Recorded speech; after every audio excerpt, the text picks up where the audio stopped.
जय हिंद साथियों स्वागत है हमारे YouTube चैनल पर। साथियों आज हम रेलवे भर्ती परीक्षा 2024 के लिए प्रीवियस ईयर क्वेश्चन पेपर लेकर आए हैं, जिसमें हम जीके जीएस के 40 महत्वपूर्ण प्रश्नों को डिस्कस करेंगे। साथियों ये सभी प्रश्न आपकी आगामी परीक्षा आरआरबी, एनटीपीसी, आरपीएफ कांस्टेबल और टेक्नीशियन के लिए अति महत्वपूर्ण होंगे। चलिए तो हम स्टार्ट करते हैं। हमारा पहला क्वेश्चन है, साथियों हमारा पहला क्वेश्चन कहता है कि पाषाणकालीन स्थल हड़प्पा किस नदी के किनारे स्थित है। इसे पूछा गया कि जो पाषाणकालीन स्थल है हड़प्पा वो किस नदी के किनारे स्थित है। इसके ऑप्शन है हिंडन नदी, सतलज नदी, सिंधु नदी या रावी नदी। तो इसका राइट आंसर होगा रावी नदी। हड़प्पा जो रावी नदी के किनारे स्थित है, तो इसका राइट आंसर ऑप्शन डी होगा। इससे संबंधित इंपोर्टेंट पॉइंट देखते हैं कि हड़प्पा रावी नदी के किनारे पाकिस्तान के मोंटगोमरी जिले में से है। जो हड़प्पा है जो रावी नदी के किनारे स्थित है और पाकिस्तान के मोंटगोमरी जिले में है। मोहनजोदड़ो है सिंधु नदी के किनारे स्थित है और यह पाकिस्तान के लरकाना जिले में स्थित है। आलमगीरपुर है वो हिंडन नदी के किनारे स्थित है। कहाँ पर है? हिंडन नदी के किनारे स्थित है और यह उत्तर प्रदेश के मेरठ जिले में स्थित है। रोपड़ है जो सतलज नदी के किनारे स्थित है और यह पंजाब के रोपड़ जिले में है। हमारा अगला क्वेश्चन कहता है कि झेलम नदी का प्राचीन नाम क्या था। इसे पूछा गया कि झेलम नदी का प्राचीन नाम क्या था। इस ऑप्शन है बिपाशा, सदानीर, परसुणी या बितास्ता। तो इसका राइट आंसर होगा बितास्ता। झेलम नदी का प्राचीन नाम बितास्ता था, तो इसका राइट आंसर ऑप्शन डी होगा। इससे संबंधित इंपोर्टेंट पॉइंट देखते हैं कि झेलम नदी का प्राचीन नाम क्या था? बितास्ता था। रावी नदी का परसुणी था, गंडक नदी का था सदानीर और ब्यास नदी का था बिपाशा। हमारा अगला क्वेश्चन है, चंपा किस महाजनपद की राजधानी थी। इसे पूछा गया कि जो चंपा थी वो किस महाजनपद की राजधानी थी। इसका ऑप्शन है अंग, कौशल, काशी या मगध। तो इसका राइट आंसर होगा अंग। चंपा जो अंग जनपद की राजधानी थी, तो इसका राइट आंसर ऑप्शन ए होगा। इससे संबंधित इंपोर्टेंट पॉइंट देखते हैं कि कौशल की राजधानी वाराणसी थी, अंग की राजधानी चंपा थी, मगध की राजधानी गिरिब्रज या राजगिर थी, काशी की राजधानी वाराणसी थी। हमारा अगला क्वेश्चन है, जैन धर्म के संस्थापक कौन थे। इससे पूछा गया कि जैन धर्म के संस्थापक कौन थे। इसका ऑप्शन है सिद्धार्थ, पार्श्वनाथ, महावीर स्वामी या बुद्ध। तो इसका राइट आंसर होगा महावीर स्वामी। जैन धर्म के संस्थापक महावीर स्वामी थे, तो इसका राइट आंसर ऑप्शन सी होगा। इससे संबंधित इंपोर्टेंट पॉइंट देखते हैं कि जैन धर्म के संस्थापक महावीर स्वामी थे।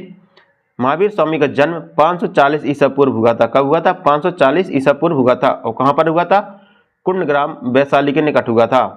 इनको ज्ञान की प्राप्ति ऋजुपालका नदी के तट पर साल वृक्ष के नीचे हुई थी। कहाँ पर हुई थी?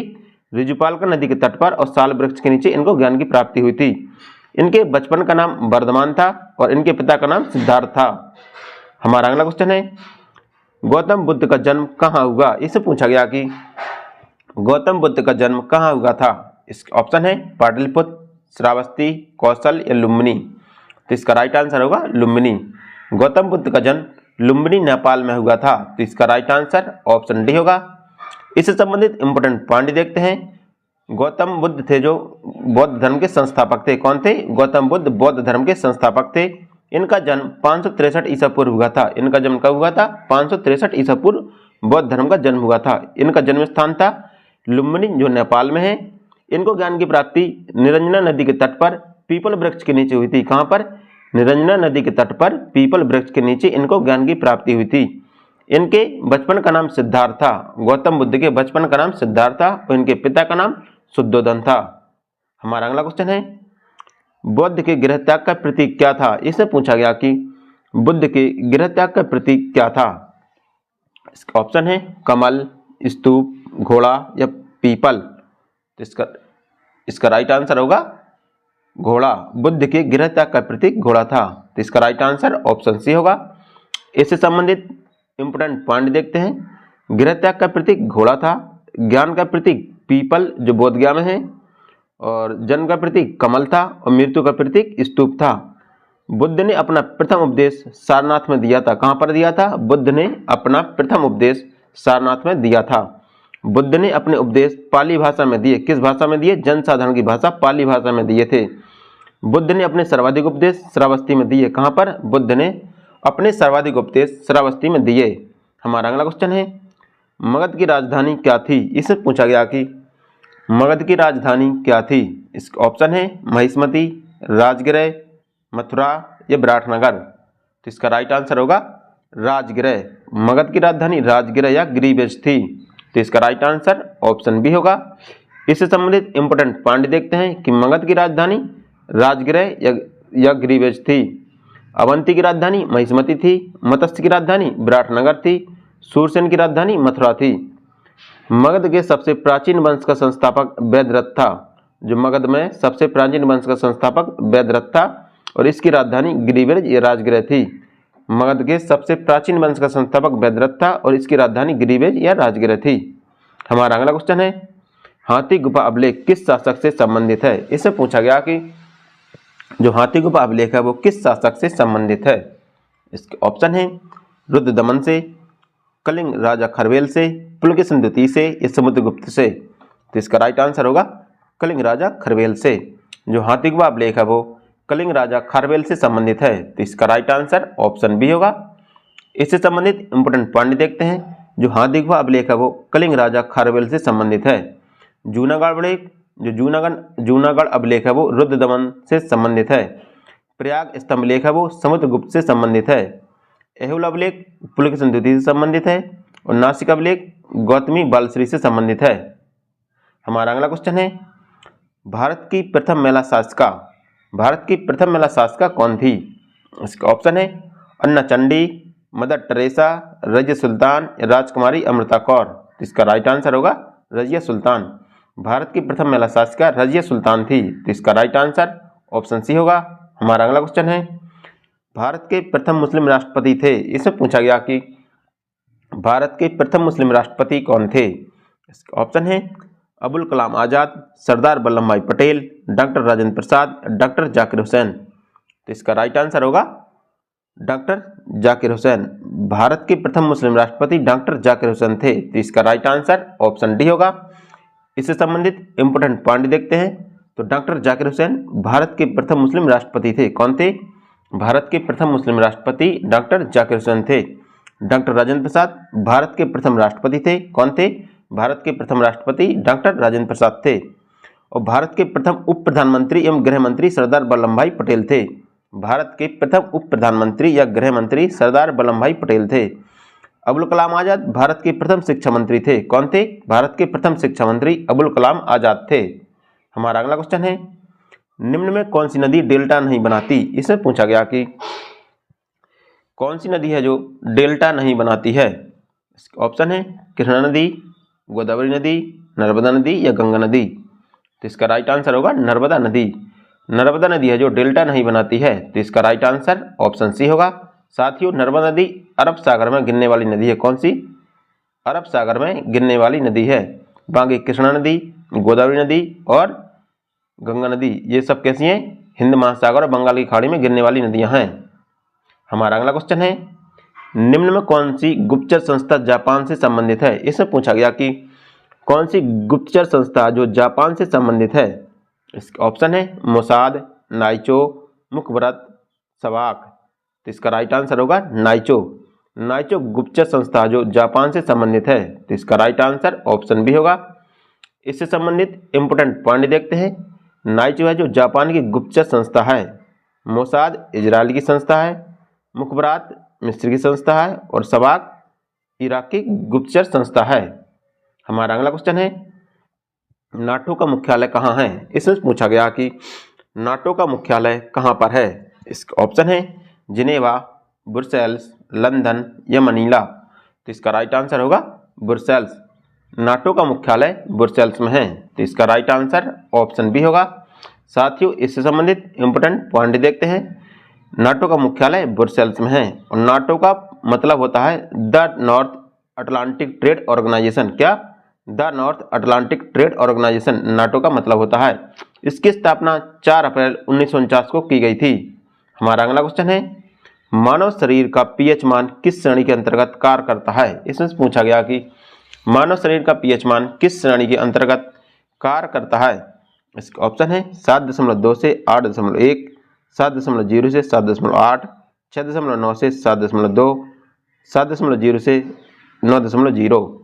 तो इसका राइट आंसर होगा 7.0 से 7.8। जो मानव शरीर का पीएच मान है वो 7.0 से 7.8 की श्रेणी में काम करता है। तो इसका राइट आंसर ऑप्शन बी होगा।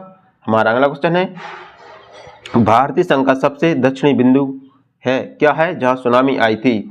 साथियों ये करंट का क्वेश्चन है, जब पेपर आया था तब ये क्वेश्चन पूछा गया था, ये करंट था इस समय, तो इस समय जीके बन गया है। तो इसमें पूछा गया कि भारतीय संघ का सबसे दक्षिणी बिंदु क्या है जहां सुनामी आई थी। इस ऑप्शन है तूतीकोरिन, अंडमान, कन्याकुमारी या इंदिरा पॉइंट। तो इसका राइट आंसर होगा इंदिरा पॉइंट। भारतीय संघ का सबसे दक्षिणी बिंदु इंदिरा पॉइंट है। तो इसका राइट आंसर ऑप्शन डी होगा। और इससे संबंधित इंपोर्टेंट पॉइंट देखते हैं कि भारतीय संघ का सबसे दक्षिणी बिंदु इंदिरा पॉइंट है। कौन सा है? इंदिरा पॉइंट है। यह अंडमान एंड निकोबार द्वीप समूह में स्थित है। जो इंदिरा पॉइंट है वह अंडमान एंड निकोबार द्वीप समूह में स्थित है। हमारा अगला क्वेश्चन है, अलीगढ़ में मुस्लिम एंग्लो ओरिएंटल कॉलेज की स्थापना किसने की। इसमें पूछा गया कि अलीगढ़ में मुस्लिम एंग्लो ओरिएंटल कॉलेज की स्थापना किसने की। इसके ऑप्शन है मोहम्मद अली जिन्ना, दादा भाई नेरोजी, सर सैयद अहमद खां या अब्दुल कलाम आज़ाद। तो इसका राइट आंसर होगा सर सैयद अहमद खां। अलीगढ़ में मुस्लिम ओरिएंटल कॉलेज की स्थापना सर सैयद अहमद खां के द्वारा की गई थी। तो इसका राइट आंसर ऑप्शन सी होगा। तो इससे संबंधित इंपोर्टेंट पॉइंट देखते हैं। अलीगढ़ में मुस्लिम ओरिएंटल कॉलेज की स्थापना सर सैयद अहमद खां के द्वारा की गई थी और इसकी स्थापना 1875 ईस्वी में की थी। कब की गई थी? 1875 ईस्वी में की गई थी। हमारा अगला क्वेश्चन है, कढ़ाई की कला सामी लामी मूलतः किस राज्य में होती है। इसमें पूछा गया कि कढ़ाई की कला सामी लामी मूलतः किस राज्य में होती है। ऑप्शन है तमिलनाडु, तेलंगाना, गुजरात या मणिपुर। तो इसका राइट आंसर होगा मणिपुर। कढ़ाई की कला सामी लामी है जो मणिपुर राज्य से संबंधित है। तो इसका राइट आंसर ऑप्शन डी होगा। हमारा अगला क्वेश्चन है, 1925 में केंद्रीय विधानसभा के अध्यक्ष कौन थे। इसमें पूछा गया कि 1925 में केंद्रीय विधानसभा के अध्यक्ष कौन थे। इसका ऑप्शन है मोहनदास करमचंद गांधी, विट्ठल भाई पटेल, बाल गंगाधर तिलक या दादा भाई नेरोजी। तो इसका राइट आंसर होगा विट्ठल भाई पटेल। 1925 में केंद्रीय विधानसभा के अध्यक्ष विट्ठल भाई पटेल थे। तो इसका राइट आंसर ऑप्शन बी होगा। साथियों इससे संबंधित इंपोर्टेंट पॉइंट देखते हैं। वर्ष 1925 में केंद्रीय विधानसभा के अध्यक्ष विट्ठल भाई पटेल थे और यह स्वराज पार्टी के सह संस्थापक और सरदार पटेल के भाई थे। जो विट्ठल भाई पटेल थे वो स्वराज पार्टी के सह संस्थापक थे और यह सरदार पटेल के भाई थे। हमारा अगला क्वेश्चन है, जल का अवर्तक सूचकांक क्या है। इसे पूछा गया कि जल का अवर्तक सूचकांक क्या है। ऑप्शन है 1.71, 1.33, 1.003, 1.52। तो इसका राइट आंसर होगा 1.33। जल का अवर्तक सूचकांक है जो 1.33 है। तो इसका राइट आंसर ऑप्शन बी होगा। इंपोर्टेंट पॉइंट देखते हैं। जल का अवर्तक सूचकांक 1.33 होता है। कितना होता है? 1.33 होता है। और कांच का अवर्तनांक 1.5 होता है। जो कांच का अपवर्तनांक है जो 1.5 होता है। हमारा अगला क्वेश्चन है, सूर्य जब कर्क रेखा पर लंबवत ऊपर होता है तो वह स्थिति क्या कहलाती है। इसमें पूछा गया कि सूर्य जब कर्क रेखा पर लंबवत ऊपर होता है तो वह स्थिति क्या कहलाती है। इसके ऑप्शन है शीतकालीन संक्रांति, विषुवसु, ग्रीष्म संक्रांति या दिसंबर संक्रांति। तो इसका राइट आंसर होगा ग्रीष्म संक्रांति। यहाँ पर ग्रीष्म होगा कि ग्रीष्म संक्रांति। सूर्य जब कर्क रेखा पर ऊपर लंबवत होता है तो उस समय ग्रीष्म संक्रांति होती है। तो इसका राइट आंसर ऑप्शन सी होगा। इससे संबंधित इंपोर्टेंट पॉइंट देखते हैं। सूर्य जब कर्क रेखा पर लंबवत ऊपर होता है तो उसे स्थिति को ग्रीष्म संक्रांति कहते हैं। क्या कहते हैं? ग्रीष्म संक्रांति कहते हैं। 21 जून को उत्तरी गोलार्ध में सबसे लंबा दिन होता है। कब होता है? 21 जून को उत्तरी गोलार्ध में सबसे लंबा दिन होता है। हमारा अगला क्वेश्चन है, गिरफ्तार व्यक्ति को निकटतम जज के सामने पुलिस द्वारा पेश किए जाने की न्यूनतम अवधि क्या है। इसे पूछा गया कि गिरफ्तार व्यक्ति को निकटतम जज के सामने पुलिस द्वारा पेश किए जाने की न्यूनतम अवधि क्या है। ऑप्शन है 24 घंटे, 20 घंटे, 12 घंटे या 16 घंटे। तो इसका राइट आंसर होगा 24 घंटे। किसी व्यक्ति को यदि पुलिस ने गिरफ्तार किया है तो उसको जज के सामने 24 घंटे के अंदर पेश किया जाना चाहिए। तो इसकी न्यूनतम अवधि होगी 24 घंटे। तो इसका राइट आंसर ऑप्शन ए होगा। हमारा अगला क्वेश्चन है प्रस्तावना से प्रारंभ होने वाला विश्व का पहला संविधान कौन सा था। इसमें पूछा गया कि प्रस्तावना से प्रारंभ होने वाला विश्व का पहला संविधान कौन सा था। इसके ऑप्शन है अफ्रीकी संविधान, अमेरिकी संविधान, रूसी संविधान या ब्रिटेन का संविधान। तो इसका राइट आंसर होगा अमेरिकी संविधान। प्रस्तावना से प्रारंभ होने वाला विश्व का पहला संविधान अमेरिकी संविधान था। तो इसका राइट आंसर ऑप्शन बी होगा। इससे संबंधित इंपोर्टेंट पॉइंट देखते हैं। प्रस्तावना से प्रारंभ होने वाला विश्व का पहला संविधान अमेरिकी संविधान था। कौन था? अमेरिकी संविधान था। प्रस्तावना संविधान के परिचय अथवा भूमिका को कहते हैं। किसको कहते हैं प्रस्तावना? प्रस्तावना होती है जो संविधान का परिचय और उसकी भूमिका को कहते हैं। भारतीय संविधान की प्रस्तावना पंडित जवाहरलाल नेहरू के द्वारा पेश किए गए उद्देश्य प्रस्ताव पर आधारित है। जो भारत के संविधान की प्रस्तावना है वो पंडित जवाहरलाल नेहरू के द्वारा पेश किए गए उद्देश्य प्रस्तावना पर आधारित है। हमारा अगला क्वेश्चन है, संयुक्त कर की नीति व्यवस्था जीएसटी भारत सरकार द्वारा कब लागू की गई। इसमें पूछा गया कि भारत सरकार के द्वारा जीएसटी कब लागू किया गया। ऑप्शन है 2016, 2018, 2017 या 2015। तो इसका राइट आंसर होगा 2017। भारत में जीएसटी है जो 2017 में लागू किया गया था। इससे संबंधित इंपोर्टेंट पॉइंट देखते हैं। जीएसटी का फुल फॉर्म होता है गुड एंड सर्विस टैक्स। क्या होता है? Good and service tax. संयुक्त अप्रत्यक्ष कर की नीति व्यवस्था, नई व्यवस्था जो जीएसटी है जो भारत सरकार के द्वारा 2017 में लागू की गई थी और यह 101 संविधान संशोधन के द्वारा लागू की गई थी। उस समय 101वां संविधान संशोधन किया गया था जब जीएसटी लागू की गई थी। हमारा अगला क्वेश्चन है, भारतीय राष्ट्रीय कांग्रेस का लखनऊ अधिवेशन कब हुआ। इससे पूछा गया कि भारतीय राष्ट्रीय कांग्रेस का लखनऊ सम्मेलन या अधिवेशन कब हुआ। इसके ऑप्शन है 1915 में, 1916 में, 1885 में या 1900 ईस्वी में। तो इसका राइट आंसर होगा 1916 में।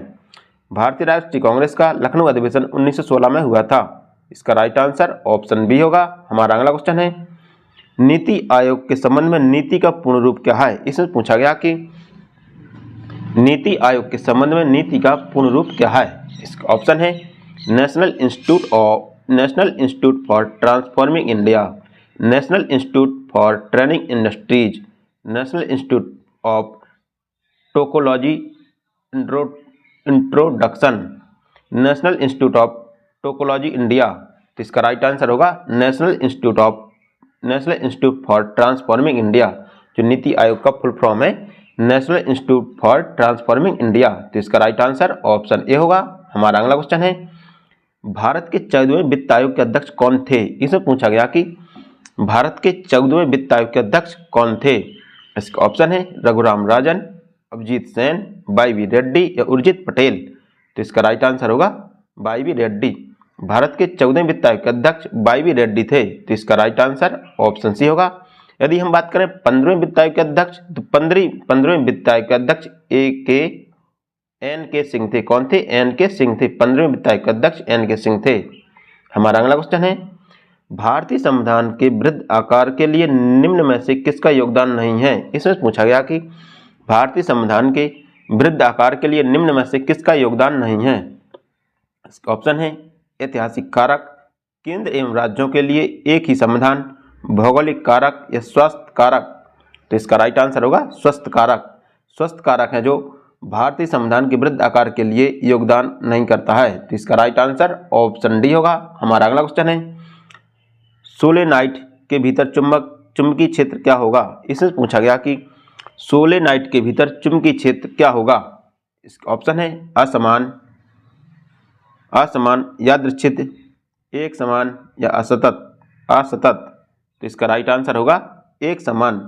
सोलेनाइड के भीतर चुंबकीय क्षेत्र है जो एक समान होगा। तो इसका राइट आंसर ऑप्शन सी होगा। हमारा अगला क्वेश्चन है, निम्न में कौन सी स्पर्धा स्पटरिंग के अंतर्गत आती है या आता है।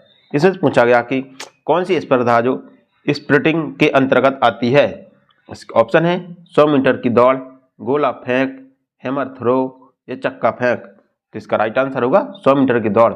100 मीटर की दौड़ जो स्प्रिटिंग के अंतर्गत आती है। तो इसका राइट आंसर ऑप्शन ए होगा। हमारा अगला क्वेश्चन है,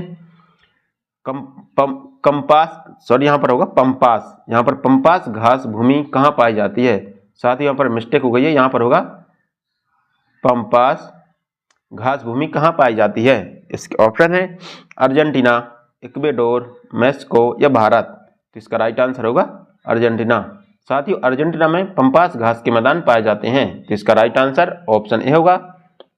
हमारा अगला क्वेश्चन है, प्रकाश संश्लेषण क्रिया द्वारा अपना भोजन बनाने वाले सभी हरे पौधे और जीवाणुओं को किस वर्ग के अंतर्गत रखा जाता है। इसमें पूछा गया कि प्रकाश संश्लेषण की क्रिया के द्वारा अपना भोजन बनाने वाले सभी पौधे और जीवाणुओं को किस वर्ग के अंतर्गत रखा गया है। इसका ऑप्शन है उत्पादक, भोजन प्रदाता, भोजन ग्राही या अपघटक। तो इसका राइट आंसर होगा उत्पादक। प्रकाश संश्लेषण की क्रिया के द्वारा अपना भोजन बनाने वाले हरे पौधे और जीवाणुओं को उत्पादक के अंतर्गत रखा गया है। तो इसका राइट आंसर ऑप्शन ए होगा। हमारा अगला क्वेश्चन है, ब्लू पॉटरी के हस्तशिल्प का उद्भव मूलतः कहाँ हुआ। इसे पूछा गया ब्लू पॉटरी के हस्तशिल्प का उद्भव मूलतः कहाँ हुआ। इसके ऑप्शन है मद्रास, पोखरण, पुणे या जयपुर। तो इसका राइट आंसर होगा जयपुर। ब्लू पॉटरी के हस्तशिल्प का उद्भव मूलतः जयपुर में हुआ था। तो इसका राइट आंसर ऑप्शन डी होगा। हमारा अगला क्वेश्चन है, हिस्पर हिमनद निम्न में से किस पर्वत श्रेणी में स्थित है। इससे पूछा गया कि हिस्पर हिमनद है मुख्यतः किस पर्वत श्रेणी में स्थित है। इसके ऑप्शन है पीर पंजाल पर्वत श्रेणी, पूर्वांचल पर्वत श्रेणी, कराकोरम पर्वत श्रेणी या नागा टिब्बा पर्वत श्रेणी। तो इसका राइट आंसर होगा कराकोरम पर्वत श्रेणी। जो हिस्पर हिमनद है जो कराकोरम पर्वत श्रेणी में स्थित है। तो इसका राइट आंसर ऑप्शन सी होगा।